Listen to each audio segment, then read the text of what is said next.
नमस्कार, मी पंजाब डक आणि आजपासून परत एक अंदाज देणार आहे। तर राज्यातल्या सर्वप्रथम शेतकऱ्याला सांगू इच्छितो की राज्यात सर्वदूरचा सध्या तरी पाऊस नाही, राज्यात विखुरलेल्या स्वरूपाचा पाऊस पडणार आहे, म्हणून हा अंदाज लक्षात घ्यायचा। 29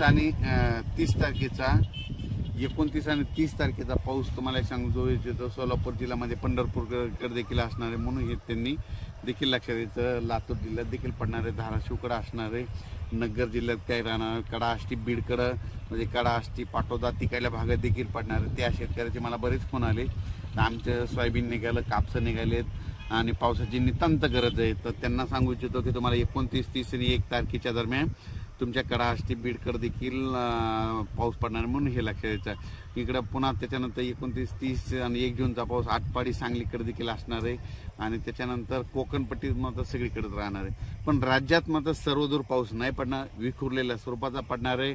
त्याच्यानंतर काही ठिकाणी ऊन देखील पडेल, कडक ऊन देखील पडेल।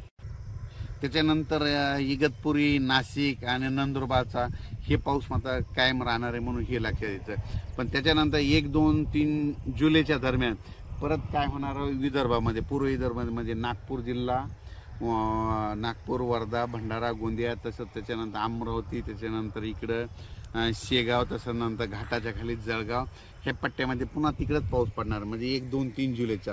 म्हणजे सांगायचं झालं तर त्याच्यानंतर राज्यात चांगलं पावसाचं जुलैच्या मग ज्यावेळेस समजा जुलैच्या मग दुसऱ्या आठवड्यात मग चांगलं पावसाचं वातावरण तयार होणार आहे। पण सध्या तरी म्हणजे एवढं पावसाचं वातावरण नाही, भाग बदलतच पडणार आहे, विखुरलेल्या स्वरूपाचा पाऊस पडणार आहे, म्हणून हा अंदाज लक्षात घ्यायचा।